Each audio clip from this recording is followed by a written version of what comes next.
본 방송에서 제공하는 투자 정보는 투자 판단에 대한 조언입니다. 방송에서 제공하는 주식의 가치, 가격 상승 및 가격 하락에 대해서는 방송사에서 보장하지 않습니다.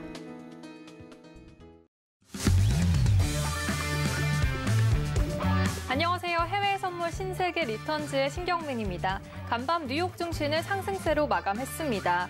이제 존 윌리엄스 뉴욕 연은 총재는 연준의 평균 2% 물가 상승률 목표제가 급격한 금리 인상으로 이어질 것이란 우려는 잘못됐으며 이제 데이터에 따르면 오버슈팅을 예상할 근거는 없다고 다시 한번 주장을 했습니다. 또한 달러화가 강세를 보이고 델타 변이 확산 우려가 이어지면서 WTI 유가는 전일 대비 0.6% 하락한 모습 보였습니다. 우리 시각 밤 9시 30분 발표된 미국의 소비자 물가지수는 전년 대비 0.4% 상승한 5.4%로 예상치보다 높게 나왔습니다. 또한 식품과 에너지를 제외한 근원 소비자 물가지수도 이제 0.7% 상승한 4.5%로 마찬가지로 예상치보다 높게 나온 모습 보였습니다. 조금 전 출발한 뉴욕 증시 3대 지수는 현재 혼조세를 보이고 있습니다. 저희 이어서 해외 선물 신세계 리턴즈 참여 방법 안내해 드립니다. 전화 02-3153-2611-2612번 그리고 문자 샵 0082로 참여 신청 보내주실 수 있습니다. 또한 유튜브도 활짝 열려 있습니다. 서울경제TV 검색하셔서요. 실시간 채팅까지 함께 하실 수 있습니다. 그럼 저희 이제 본격적으로 시작을 해볼 텐데요. 오늘의 맞선님 영상으로 확인하시죠.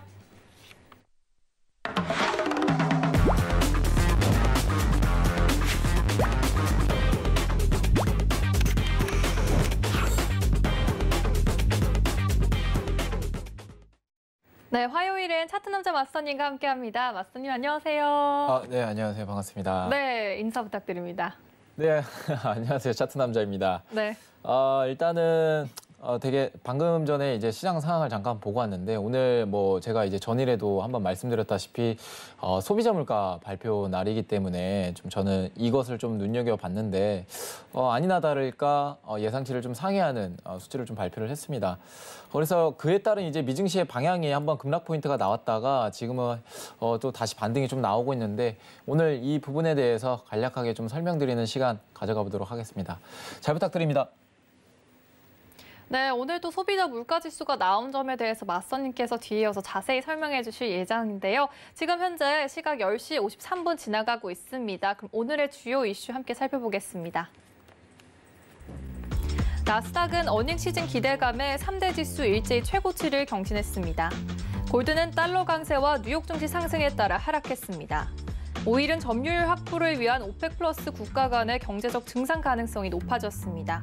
유로 FX는 통화정책 회의로 앞둔 ECB 총재가 이견이 예상되지만 긴축보다 완화라는 입장을 밝혔습니다. 네, 나스닥부터 유로 FX까지 오늘의 이슈 함께 살펴봤는데요. 그럼 나스닥 관련해서 오늘 제가 들고 온 외신 함께 보겠습니다. 네, 제목은요. Fed Williams says he doesn't yet see case to slow Fed bond buying라는 제목입니다.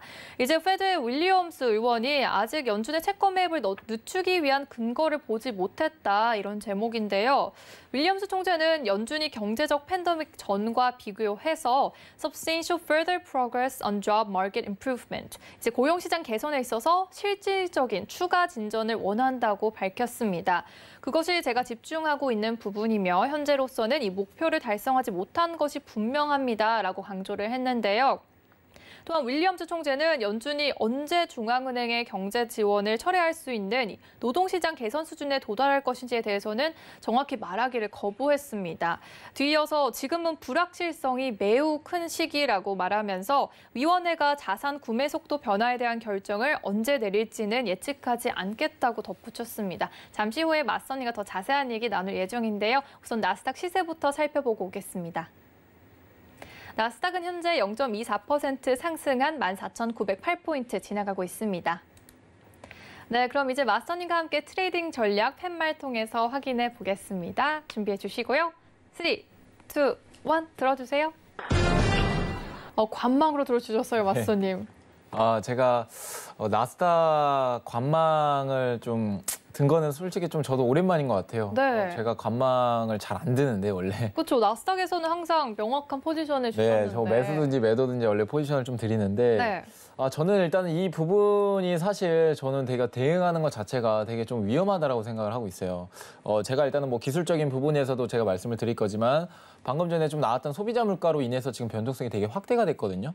그래서 일단은 뭐 기술적인 부분에서 말씀을 드리면 뭐 제가 늘 한번 여러분들한테 설명을 드리지만 현재 나스닥에 대한 모습들을 보면요. 특징들을 보면 이동평균선 기준으로 이제 가지고 말씀을 드릴 수 있겠는데 5일선과 10일선 기준으로 계속 지지를 받으면서 올라가고 있어요.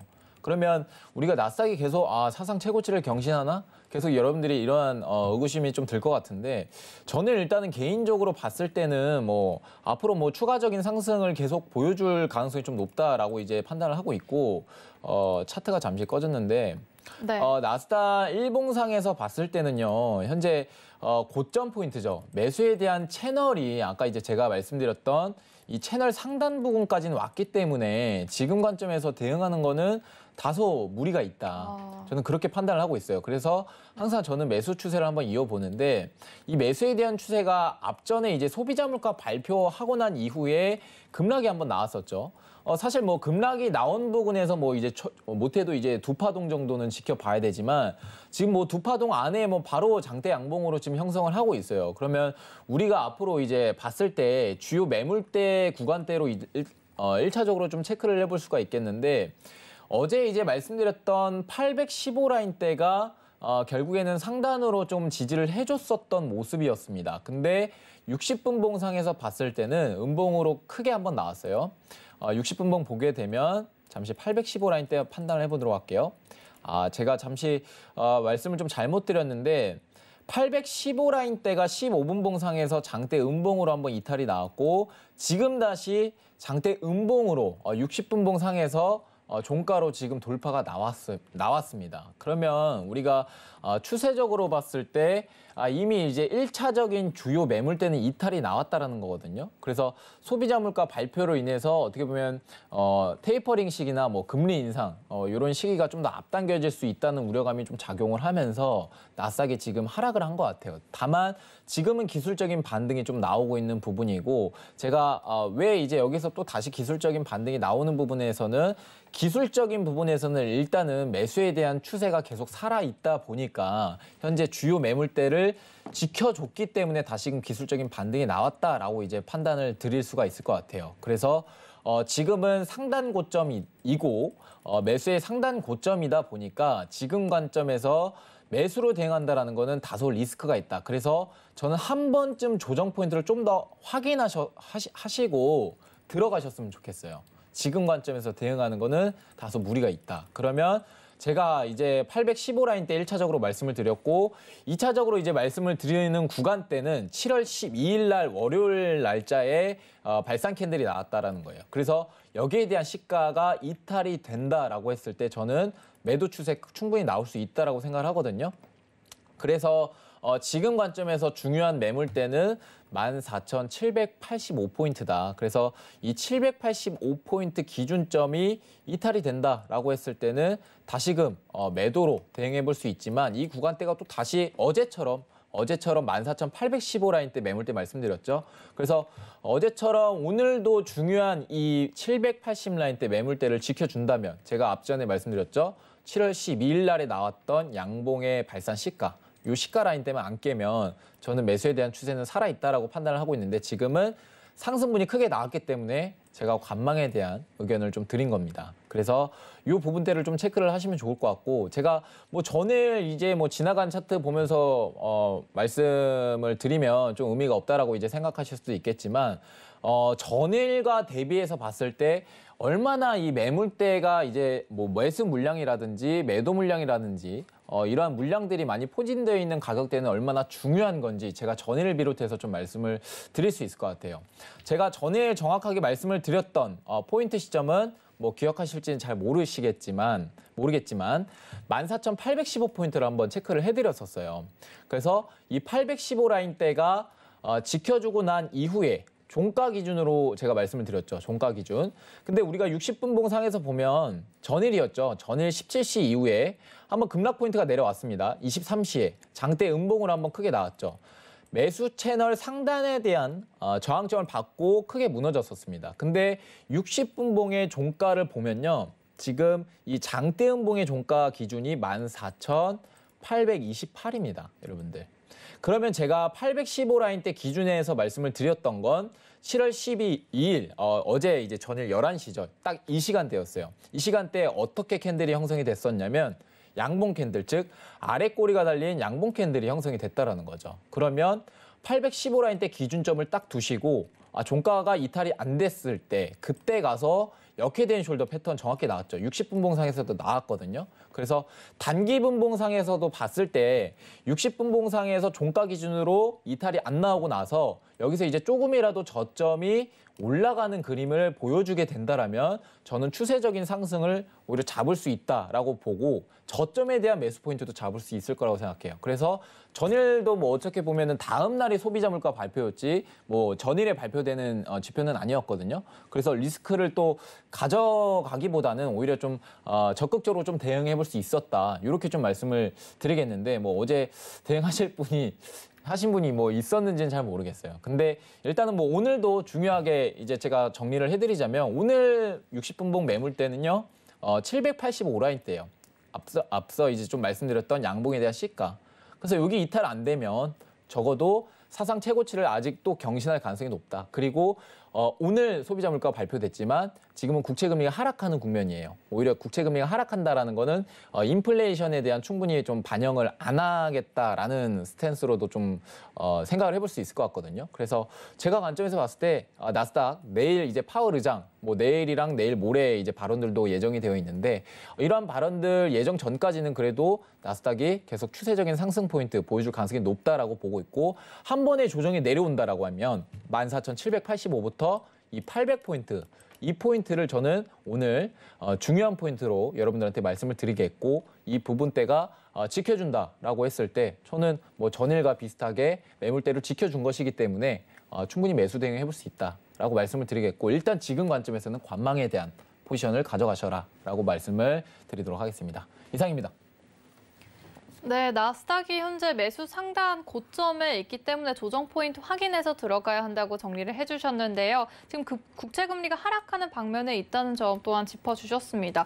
근데 마스터님, 소비자 물가지수가 이제 예상보다 높게 나왔잖아요. 네네. 이 점이 어떠한 의미를 시사하나요? 어떻게 보면 소비자 물가가 이렇게 이제 좀 급등으로 나오는 거는 어떻게 보면 좀 예상은 저는 뭐 이렇게 크게 나오는지는 몰랐지만 네. 저는 일단은 시장의 이 움직임을 보고 이 지금 소비자 물가가 발표된 이후에 방향성을 어떻게 좀 보여줬는지에 따라서 저는 이제 시장이 좀 무섭게 받아들이거나 네. 아니면 뭐 별거 아닌 것처럼 대수롭지 않게 여기거나 뭐 그거 둘 중 하나일 것 같은데 지금 뭐 미증시에 대한 방향성과 국채금리 방향성을 우리가 이제 판단한다라고 했을 때는 뭐 그렇게 크게 대수롭지 않게 여기는 것 같아요. 그래서 제가 일단은 왜 이제 시장이 이렇게 좀 받아들이는지에 대해서 간략하게 좀 소비자 물가 관련해서 말씀을 드리고 싶은데 일단은 뭐 최근 FOMC에서 나왔었던 어떻게 보면 파월 의장에 대한 발언을 여러분들이 좀 생각을 다시 한번 해보셔야 될 필요가 있을 것 같아요. 그래서 파월 의장이 물가 관련해서 최근 어떠한 얘기들을 했냐면 계속 일시적이다라는 얘기를 했지만 여기에 이제 더불어서 추가적인 부연 설명이 들어갔었죠. 첫 번째 기저효과. 기저효과로 인한 물가 상승이기 때문에 일시적인 물가 상승일 것이다라는 게 첫 번째고요. 그다음에 네. 두 번째로 봤을 때 병목 현상이죠. 병목 현상이라고 하는 건 제가 뭐 설명을 드렸지만 지금 모르시는 분들 한해서 쉽게 말해서 병이 있잖아요. 병. 제가 이거 항상 설명을 드리는데 네. 병의 몸통이 있어요. 병의 몸통 가면 갈수록 목 부분이 좀 좁아지잖아요. 그죠? 그렇죠. 근데 지금 이렇게 몰리는 현상이에요. 네. 아. 이렇게 몰리기 때문에 이도저도 나갈 수가 없는 현상이 된 거죠. 급격하게 몰리기 때문에. 그러니까 이거를 이제 비유를 하자면 공급에 대한 쇼티지 현상이다. 그러니까 공급에 대한 부족 현상이 나타났기 때문에 어떻게 보면 사실 인플레이션에도 여러 가지 이제 종류가 있거든요. 비용 인상에 대한 인플레이션도 있고 아니면 수요에 대한 이제 인플레이션. 그다음에 뭐 세 번째로 봤을 때 돈을 마구잡이하게 풀어가지고 나타나는 인플레이션. 근데 이때까지 일어났던 현상들을 보면은 이제 막 비용 인상에 대한 인플레이션으로 가고 있는 부분이고 과거에 있었던 인플레이션은 어떻게 보면 수요적인 측면이 일어나는 게 아니라 어떻게 보면 공급적인 비용 인상에 대한 인플레이션이 일어났다라는 것이에요. 근데 이렇게 되면은 이런 인플레이션 현상들이 오래 가진 않거든요. 사실 수요적인 인플레이션, 사려는 사람이 많아서 물가 상승하는 거는 충분히 좀 오래 가요. 근데 그거 인플레이션의 여러분들이 좀 특징을 아셔야 될 것 같은데 비용 인상? 즉 어떻게 보면 생산을 못 해가지고 어쩔 수 없이 비용을 인상을 하게 되는 인플레이션 현상들은요. 네. 곧 해결이 됩니다. 아, 네. 지금 상황이네요. 그렇죠. 약간 지금 상황이라고 판단을 할 수가 있겠죠. 그래서 제가 이제 좀 말씀드리고 싶은 거는 파월 의장이 이러한 얘기들을 했어요. 이런 부가 설명을 통해서 계속 일시적인 물가 상승이다라고 계속 일축을 한 것 같거든요. 그래서 지금은 현재 비용 인상에 대한 인플레이션 현상이지 우리가 뭐 수요적인 즉 수요 인플레이션이 생기는 현상이 아니다. 그렇기 때문에 지금 소비자 물가가 이렇게 급등하는 현상들 자체도 사실 경제 정상화 시기에 나타나는 인플레이션 현상이 아니기 때문에 저는 이 부분에 대해서도 곧 해결될 것이라는 그런 시장에 대한 분위기가 어느 정도 물가 관련해 가지고 계속 이런 분위기가 형성이 되고 있는 것 같아요. 그래서 저는 단기적인 조정은 받았다. 그러니까 단기적인 조정은 받았지만 네. 다시금 기술적인 반등이 나오고 있는 부분이고 미국채 금리도 가파르게 상승을 했었어요. 아까 이제 9시 30분에 소비자 물가 발표를 했었죠. 네. 발표하고 난 이후에 국채 금리가 조금 1%나 이제 급등을 했다가 다시금 윗꼬리를 만들고 하락하는 그런 분위기가 좀 나오고 있어요. 그래서 제가 생각해봤을 때 소비자 물가가 그렇게 크게 우려할 만한 수준은 아니다. 물론 이제 예상치를 크게 상회해가지고 뭐 이제 좀 많은 어떻게 보면 시장이 좀 우려할 만한 수치를 좀 발표를 했지만 시장에 대한 방향성을 보면은 그렇게 크게 걱정을 하고 있는 부분은 아니다라고 이제 여러분들한테 말씀을 드릴 수 있을 것 같아요. 그래서 여러분들이 소비자 물가보다는 저는 내일에 있을 이 파월 의장에 대한 발언 자체가 오히려 좀 더 중요하다. 과연 이제 완화적인 발언을 할 것인가? 네. 아니면 좀 매파적인 발언을 할 것인가? 이 부분에 대해서 오히려 시장의 방향성이 더 갈릴 가능성이 높다. 이렇게 좀 판단을 하고 또 완화적인 발언으로 이제 시장을 다독일 것 같은 게 지금 예상되는. 그렇죠. 저는 건가요? 일단은 1차적으로 그렇게 네. 예상을 하는 바이고 네. 뭐 아무래도 이제 고용이 조금 회복됐지만 저는 이제 내일 좀 중요한 게 FOMC 의사록 이후에 사실 고용 부분은 이제 평가를 안 했잖아요. 그렇죠. 의사록에서는 뭐 미리 이제 그 전에 회의를 했다 보니까. 네. 근데 파월 의장이 아마 이제 이번 주 고용 관련해 가지고 어떤 멘트를 남길지 과연 결국 이제 연준이 원하는 거죠. 연준이 우리가 뭔가 이제 진전이라고 하는 것, 물가 안정과 이제 완전 고용인데 네. 이 완전 고용이 우리가 목표로 이제 설정을 해놓은 대로 잘 가고 있다라고 이제 멘트가 나오면은 뭔가 그게 이제 매파적인 발언으로 해석이 되면서 시장에 좀 조정이 좀 나오지 않을까 그렇게 생각을 하고 있는데 물론 이제 지금 상황들을 보면은 코로나에 대한 변수가 상당히 큰 것 같아요. 코로나의 변수로 인해서 네. 파월 의장의 매파적인 발언은 다소 시장에 이 금융 시장에 좀 더 뭔가 조정을 또 좀 더 이야기를 할 수가 있기 때문에 오히려 이 부분에 대해서는 매파적인 발언보다 완화적인 발언으로 이제 멘트를 좀 남길 가능성이 좀 높다 이렇게 좀 보고 있어요. 네, 그래서 지금 뭐 정리를 해드리자면 소비자 물가는 그렇게 크게 우려할 만한 수준은 아니지만 우리가 네. 내일 있을 파월 의장에 대한 얘기를 좀 더 집중적으로 봐야 되는 분위기다. 이렇게 좀 정리를 해드리도록 하겠습니다. 이상입니다. 네, 현재는 소비자 물가 지수로 인한 이제 단기적인 조정 구간에 있지만 이제 앞으로 이어질 파월 의장의 발언이 또 다시 시장을 살릴 수 있다고 말씀을 해주셨는데요. 그럼 나스닥 관련해서 저희 좀 더 시장 얘기 준비해 주셨잖아요. 한번 살펴볼까요? 일단은 좀 아까 이제 되게 구두적으로 좀 말씀을 드렸기 때문에 네. 여러분들 좀 이해 못하실 수도 있을 것 같아서 관련 PPT 보면서 설명을 드리도록 하겠습니다. 일단은 제가 가져온 그래프는 최근 고용률이에요. 최근 고용률. 아무래도 이 내일이나 내일 모레 이제 이어서 파월들의 연설이 있는데 이런 연설들이 사실 고용 얘기가 안 나올 수가 없어요. 고용 얘기가 안 나올 수가 없다라고 이제 판단을 하고 있고 네. 일단은 뭐 4월 달 기준부터 봤을 때 4월 달에 시장 예상치를 오히려 좀 하회를 했고 그 전 달에도 5월 달에도 시장 예상치를 좀 좀 하회를 했습니다. 그러면서 이거 고용 회복이 되게 더디는 거 아니냐. 이런 얘기까지 나왔었죠. 그래서 네. 앞으로 테이퍼링 시기가 좀 더 멀어지겠다라는 시장에 대한 분위기가 형성이 됐는데 최근 이제 실업수당을 종료를 했죠. 6월 달에 조기 종료되는 주들도 있었고 이제 7월 달 막바지에 이제 종료가 되고 통틀어 가지고 이제 9월 달에 모든 종료가 됩니다. 그러면 6월 달에 시작했었던 실업수당 이 종료가 과연 고용에 이제 얼마나 좀 변화를 주었는가에 대해서 간략하게 고용률을 좀 보면서 우리가 판단을 할 수 있을 것 같아요. 그러면 예측치는 70만 명이었는데 실제 발표치는 85만 명이 즉 15만 명이나 늘어났었죠. 상회한 예상치보다. 결과로 나왔었죠. 그죠. 훨씬 좀 상회하는 결과가 나오고 났는데 사실 이때 이제 미증시에 대한 분위기 자체가 상승하는 분위기였어요. 그래서 상승하는 분위기였어서 네. 고용이 지금 높게 나오면은 사실 뭐 지금 연준에서 채권 매입을 해주고 있는데 이것을 축소를 하게 되면 유동성 시장이다 보니까 증시가 무너지는 게 당연한 게 아닌가라고 이제 여러분들 생각하실 수도 있으실 것 같은데 이때 보면은 고용이 좀 회복을 했지만 실업률은 진전이 없었습니다. 그렇죠. 오히려 0.1% 하락했었죠. 그렇죠. 오히려 예상치보다. 0.1% 상승했었죠. 그렇죠. 예. 네. 0.1% 상승을 했었고 그 이후에 이제 봤을 때 우리가 좀 세세하게 좀 보면은 고용이 회복된 거 보면은 이제 뭐 상품 생산에 대한 고용은 회복되지 네. 않았다. 그러니까 네. 결국에는 이 고임금과 저임금 관련해서 이제 말씀을 드릴 수 있을 것 같은데 고임금이 통상 높으면 우리가 임금을 좀 많이 받잖아요. 그러면 소비를 좀 많이 하게 되겠죠. 네. 근데 저임금이에요. 그럼 내가 주머니에 가지고 있는 돈이 없어요. 네. 그러면 소비를 할 것 안 같아요? 할 것 같아요. 안 하죠. 그러는 저는 이제 이렇게 좀 생각을 하는데 좀 더 중요한 거는 고임금에 대한 일자리가 회복이 돼야 오히려 소비도 늘고 여기서 이제 경제가 성장하는 국면이다 보니까 파월이 생각하는 즉 테이퍼링 시기라고 하죠. 이 테이퍼링 시기를 이제는 좀 해야 되겠다.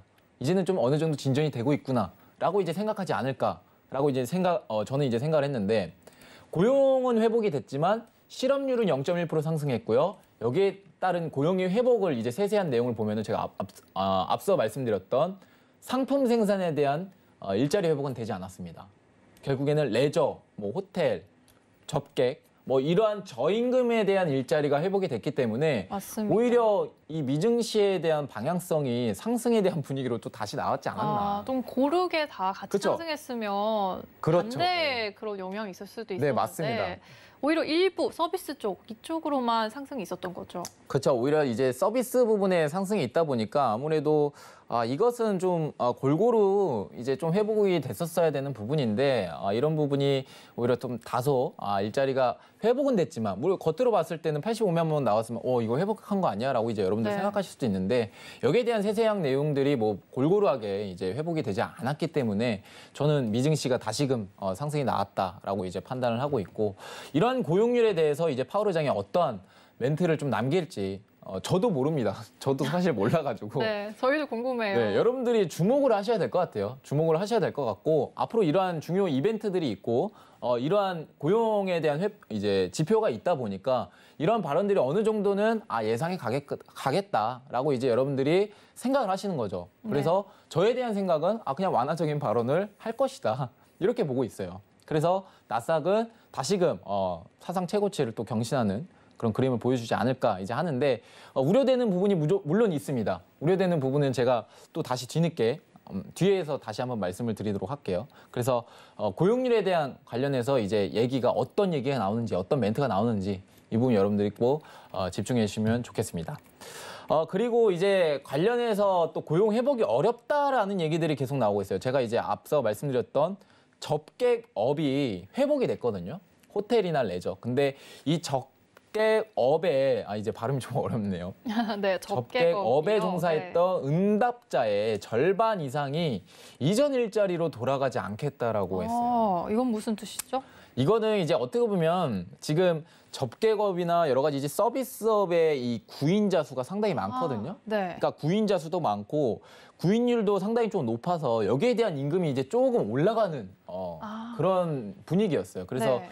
어떻게 보면 일자리가 계속 안 구해지다 보니까 이 부분에 대해서 오히려 지금 일전 일자리로 돌아가지 않겠다라고 하면은 사실 이러한 서비스 부분도 지금 막 회복이 되는 국면이긴 하지만 우리가 중기적인 추세와 장기적인 추세를 봤을 때 쉽게 회복되지는 않을 것이라는 얘기죠. 예, 그래서 오히려 이러한 부분들이 좀 파월의 멘트들, 즉 뭔가 매파적인 발언에 제약하지 않을까. 저는 그렇게 간단하게 좀 생각을 해볼 수 있을 것 같아요. 그래서 생각보다 저임금 일자리가 좀 빨리 채워지지 않을 수 있다라는 리스크, 이 부분 여러분들이 생각을 하시면 좋으실 것 같아요. 이제 3분의 1 이상이면 꽤 많은 비율이죠. 그렇죠. 많은 비율로 인해서 지금 뭐 다시 돌아가지 않을 거다. 오히려 네. 그러니까 약간 이런 것 같아요. 지금 퇴직을 하는 일자리 아니죠. 퇴직을 하는 사람들 이런 설문조사에 따르면은 어떻게 보면 더 좋은 일자리로 더 나아가겠다. 이번 계기를 통해서. 그래서 네. 똑같은 종사는 하지 않겠다라는 설문조사들이 상당히 많았었거든요. 그래서 이 부분은 뭐 어떻게 보면 되게 긍정적으로 받아볼 수 있을 것 같은데 네. 서비스 부분에서는 오히려 좀 부정적인 얘기가 되지 않을까 저는 그렇게 보고 있어요. 그래서 간단하게 좀 생각해 봤을 때는 네. 고용이 회복한다라는 거는 물론 이제 지금은 회복을 하고 있는 국면이다 보니까 우리가 네. 그렇게 말씀을 드릴 수 있을 것 같은데 쉽지는 않을 것이다. 그렇네요. 쉽지는 않을 것이다라는 거를 여러분들한테 좀 말씀을 드리고 싶습니다. 예상보다 시간이 더 오래 걸릴 것 같아요. 그렇죠. 예상보다 좀 빠른 시간이, 이제 오랜 시간이 좀 네. 걸릴 것이다라고 이제 보고 있는데 물론 이제 계속 7월이랑 8월, 뭐 9월 고용지표 나오는 것들을 우리는 눈여겨봐야 되겠죠.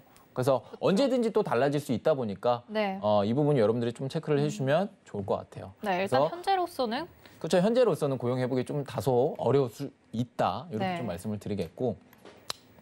이제 물가 상승률 관련해서 이제 아까 소비자 물가 관련해서 말씀을 드렸죠.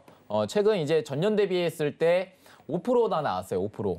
그러니까 이게 이제 이번 소비자 물가 발표한 이 수치가 아니라서 네. 지금 이거는 전년 대비했을 때 6월 달에 소비자 물가 발표한 게 5%다. 전년 대비했을 때. 그리고 전월비로 했을 때는 지금 0.9%나 했는데 시장에 대한 예상치가 0.4%였습니다.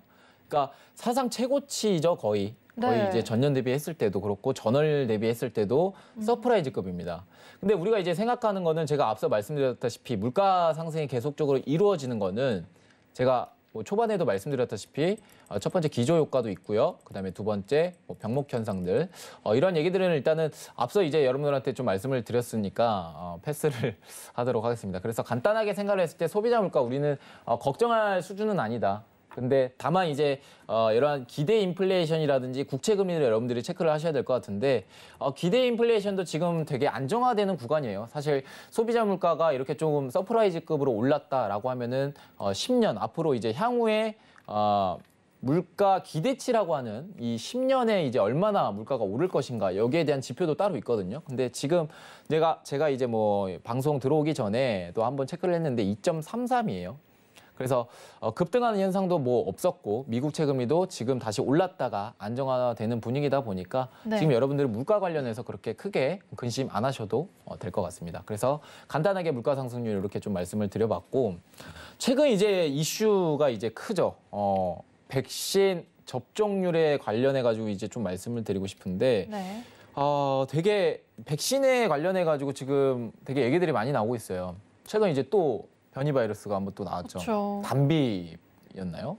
제가 언어 이제 오늘 나와가지고 제가 좀 자세히 언어는 이제 말씀을 못 드리는데 코로나 이제 델타 변이 바이러스 자체가 지금 우리 한국도 그렇다시피 미국에 대한 큰 문제도 생깁니다. 그래서 네. 아무래도 이제 파월 의장 발언이 어떠한 또 발언이 이 코로나 관련해 가지고 어떤 얘기가 좀 나올지 이 부분에 대해서도 좀 생각을 해볼 필요가 있겠는데 미국은 참 신기한 게 저희는 이제 백신이 없어서 못 맞잖아요. 그렇죠. 근데 미국은요 네.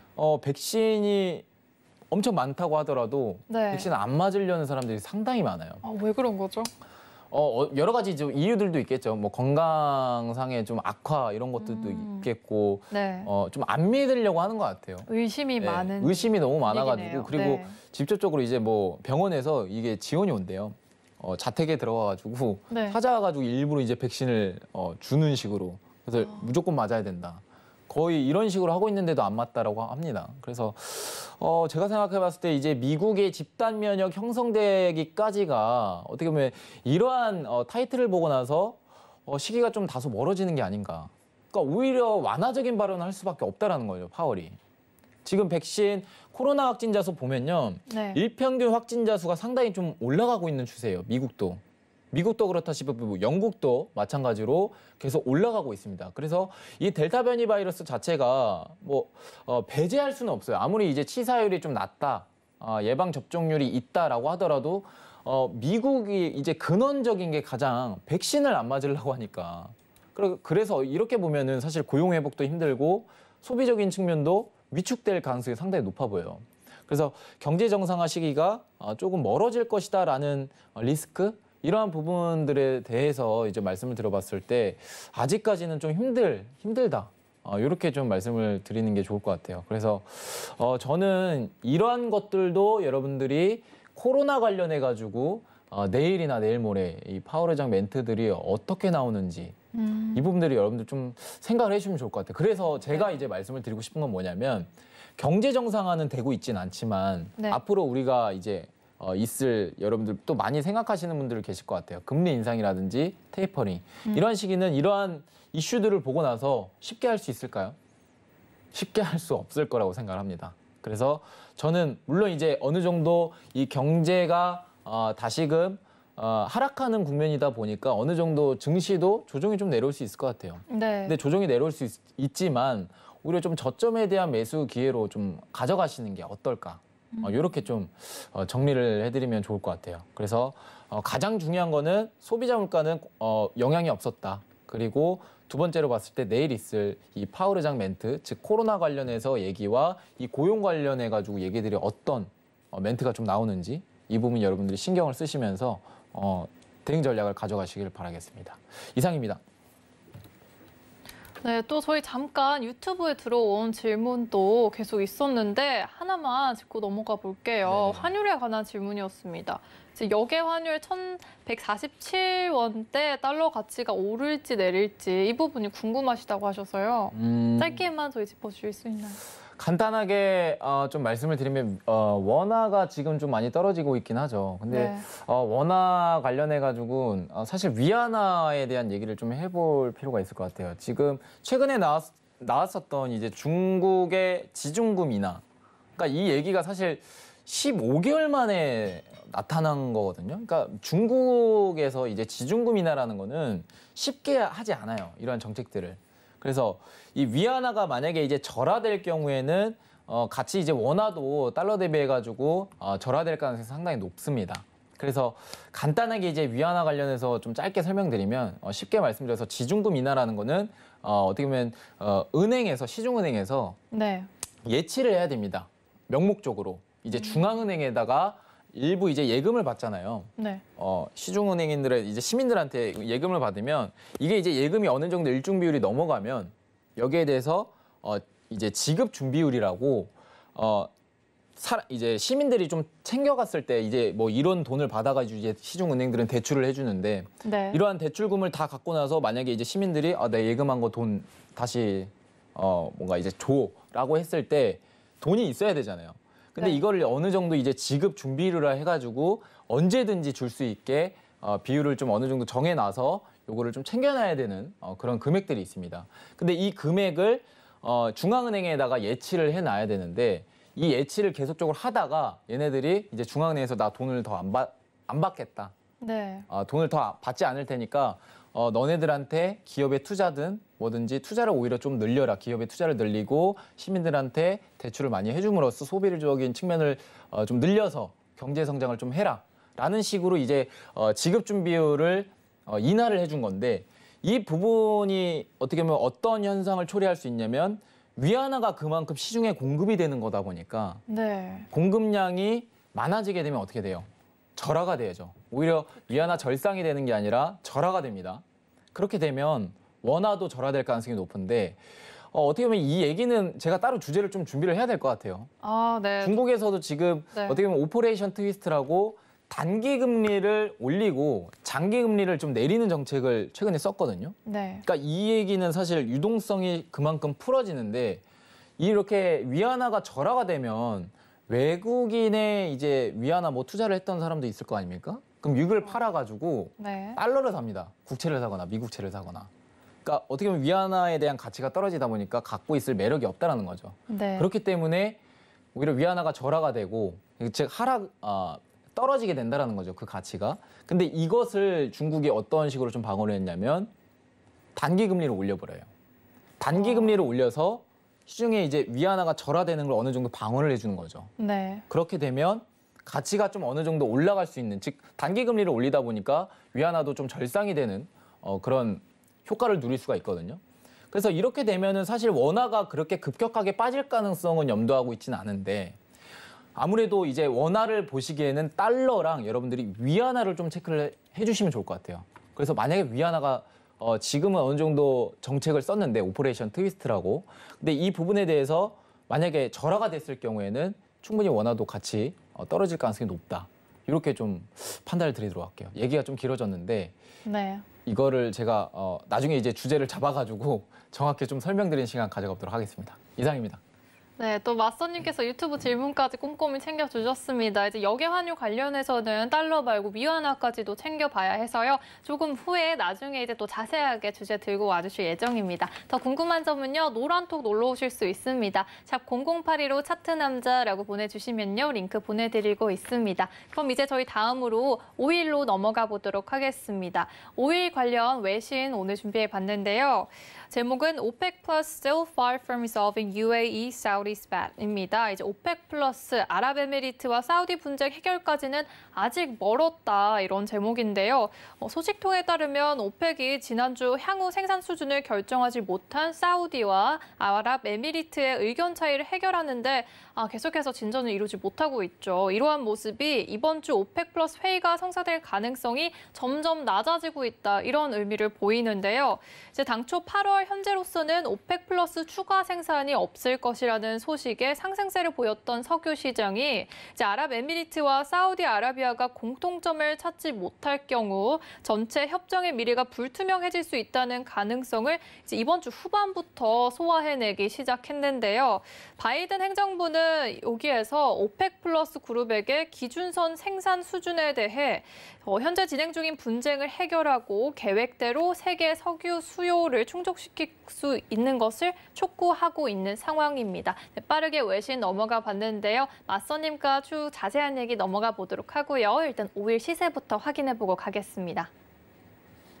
오일은 현재 0.05% 상승한 74.14포인트 지나가고 있습니다. 네, 관련해서 어떤 트레이딩 전략 갖고 가야 할지 팻말 통해서 확인해 보겠습니다. 팻말 준비해 주시고요. 3, 2, 1 들어주세요. 매수 전략 보여주셨어요, 맞수님. 제가 이제 뭐 전일까지 네. 관망에 대한 의견을 드렸는데 네. 일단은 오일이 지금 되게 불확실성이 좀 강한 구간이잖아요. 변동성이 지금 뭐 60분봉으로 봤을 때도 계속 박스에 대한 모습을 보여주고 있습니다. 일단은 중요 포인트 말씀을 좀 드리도록 할게요. 73달러. 73달러 저는 기준으로 계속 보고 있기 때문에 네. 73달러 선이 이탈이 된다. 그럼 다시 변동성 확대 구간이에요. 네, 다시 변동성 확대 구간이라고 판단을 하고 지금 조정이 내려오고 있죠. 조정이 내려오고 그렇죠. 있을 때 우리가 뭐 이제 매수를 뭐 주식처럼 해가지고 이렇게 네. 단가 걸어놓잖아요.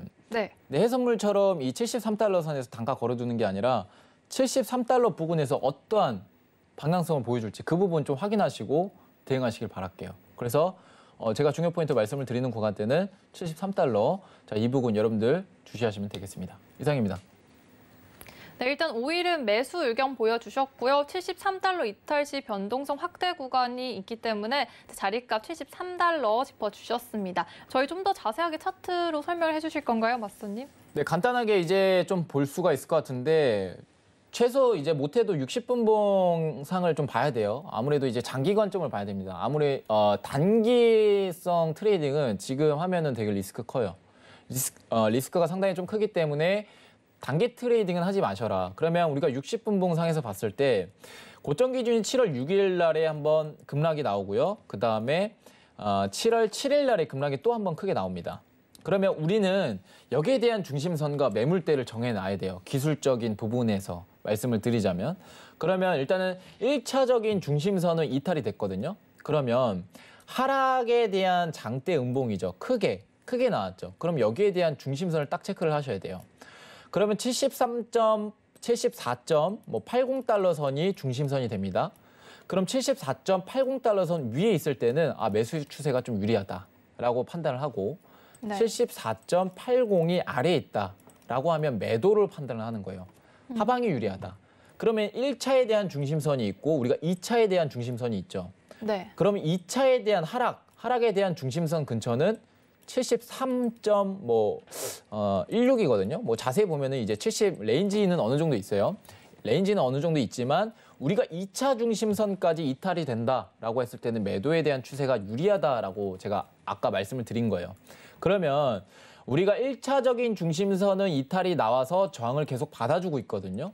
그러니까 우리가 이제 여기 국면을 1차 중심선과 2차 중심선, 여러분들 헷갈려 하실 수도 있는데 1차와 2차, 여기 안에서 놀 때는 박스권이라고 보셔야 돼요. 박스권이라 보시고 저점에 대한 매수를 잡고 1차 중심선까지 익절 포인트를 잡고 트레이딩을 하시는 겁니다. 여러분들 이해 꼭 하셔야 돼요. 1차적인 중심선 이탈 나왔기 때문에 매도 추세가 유리하지만 2차적인 중심선은 아직은 이탈이 안 나오고 지지를 받아주고 있기 때문에 이 관점에서 다시 지지 여부 판단한 이후에 매수 트레이딩하는 게 훨씬 더 유리하다. 이렇게 좀 말씀을 드리도록 할게요. 그러면요, 현재 60분봉 상에서 봤을 때 매수에 대한 채널이 지지를 해주고 있는 국면이거든요. 그러면 계속 두 차례로 지지를 받아주고 있죠. 근데 최근 움직임에 의해서 하단 이탈이 나왔습니다. 하단 이탈이 나오면 우리는 이제 매도에 대한 게 두 번이잖아요. 지금 매수 추세 이탈 나오고 매도고요. 그다음에 1차 중심선 이탈 나와서 매도고. 그럼 우리가 매수로 이제 판단할 수 있는 구간대는 73.30달러 선밖에 없다라는 거죠. 73달러부터 해가지고. 그러면 아무래도 지금 관점에서는 매도에 대한 추세가 유리하다라는 판단이지만 이 73달러 선에서 어느 정도 반등 포인트가 나오면요. 매수로 충분히 익절 볼 수 있는 포인트 무조건 나온다라고 저는 말씀을 드리거든요. 그래서 저는 이 부분 여러분들 꼭 체크를 하시면서 대응하시길 바라겠습니다. 이상입니다. 네, 일단 74.80 이 자리값도 또 짚어주셨습니다. 저희 그럼 관련해서 좀 더 시장 얘기 나눠볼까요, 맞선님? 시장 얘기 이제 나눠 이제 드릴 건데 네. 말씀드릴 건데 네. 사실 이제 시장이 할 얘기가 그렇게 크게 없어요. 그쵸. 네. 오펙 플러스 아랍이랑 뭐 이제 이뤄지고. 오펙도 지금 회의가 그렇게 뭐 아직 안 되고 있고 그리고 네. IEA 이제 원유 전망 보고서를 제가 지금 확인을 못 해가지고 네. 지금 오늘 관점에서 뭐 어느 정도 조정 포인트 좀 내려올 수 있다 이런 공급량이 좀 어느 정도 많아지게 되면 시장에 이런 전망 보고서가 좀 나오게 될 경우에는 사실 하락에 대한 요소가 됩니다. 근데 이 부분들 제치고 나서는 그렇게 특별한 이슈가 없어요. 그래서 이제 미국 관련해 가지고 좀 간단하게 말씀을 드리고 싶은데 네. 최근 이제 오펙 플러스 회의 얘기들이 좀 막 시끄럽잖아요. 네. 근데 저는 이제 오펙 플러스에 대한 이 오일의 변동, 즉 가격에 대한 이 변화값이 좀 있다라고 이제 판단도 하는데 저는 더 큰 이유가 있다라고 생각을 해요. 더 큰 이유요? 더 큰 이유는 이제 미국이 좀 컨트롤을 하고 있다. 네. 이 가격에 대한 요소들 자체도 미국이 좀 컨트롤하고 있다라고 이제 보고 있는데 미국의 실질적인 그 이유라고 말씀해 주시는 건가요? 그렇죠. 뒤에 이렇게 미국의 실질적인 잡고 이유가 있을까요? 뒤에 이제 딱 버티고 있다. 좀 더 자세히 설명해 주세요, 네, 맞선님. 이제 좀 간단하게 좀 설명을 드리면 네.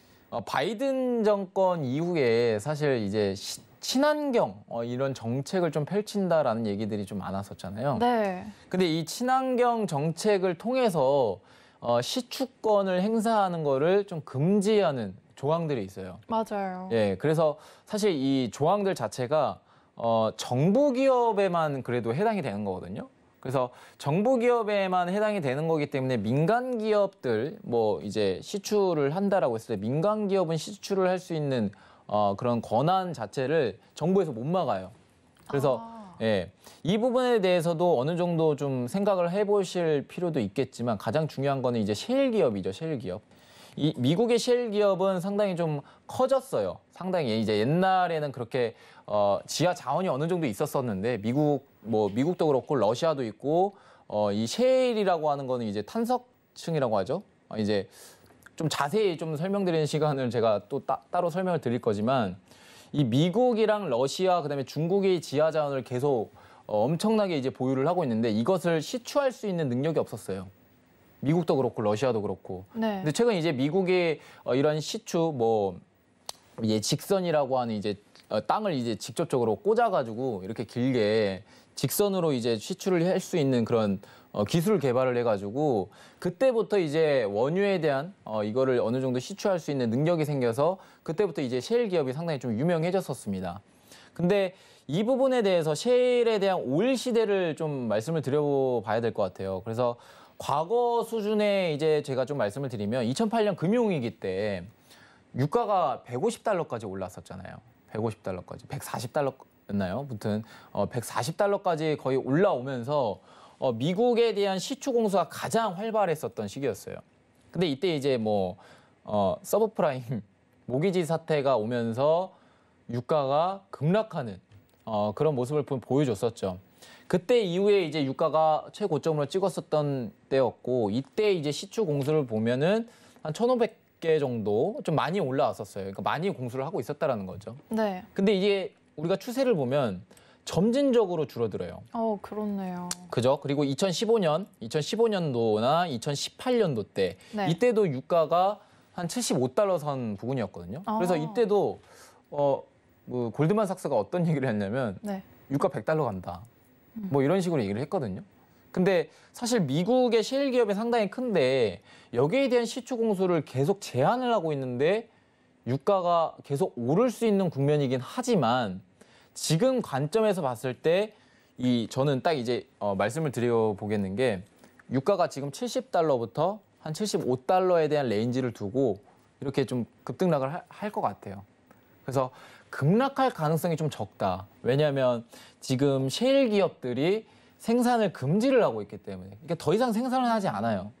더 이상 생산을 하지 않고 네. 지금 미국은 신재생 에너지에 대한 투자를 적극적으로 늘리고 있기 때문에 오히려 앞으로는 이 오일의 시추 생산도 뭔가 이제 적극적으로 하진 않을 겁니다. 지금 이제 어느 정도 생산을 하고 있는 거는요. 아무래도 이제 셰일가스가 투자한 기업들이 하이힐드 채권이라는 게 있어요.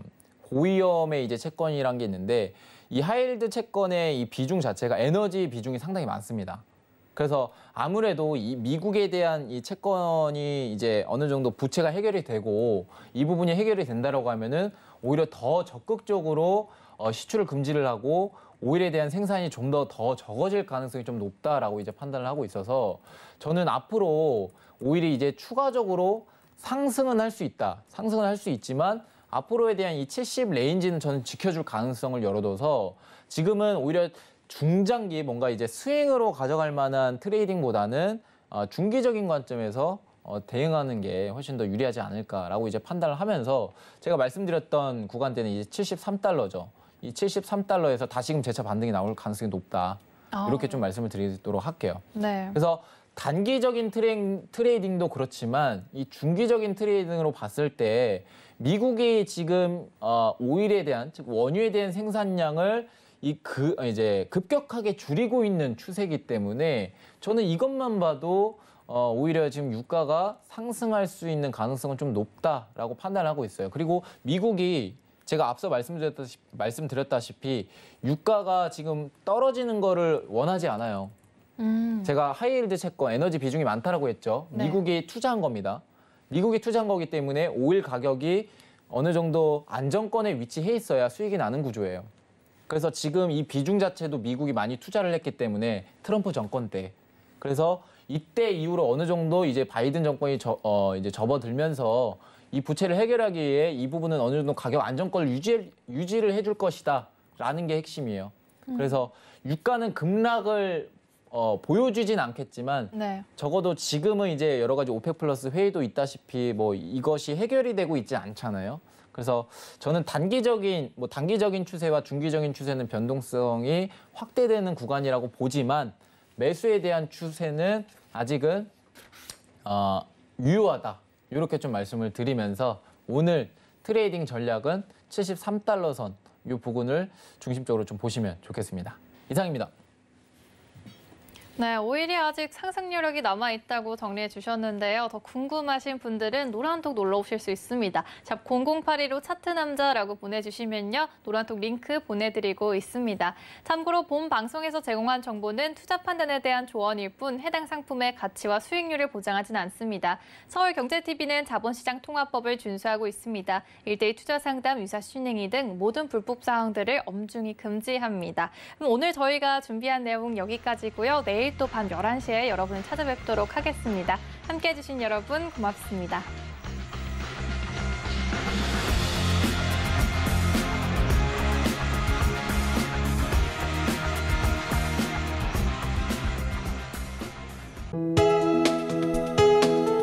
본 방송에서 제공하는 투자 정보는 투자 판단에 대한 조언입니다.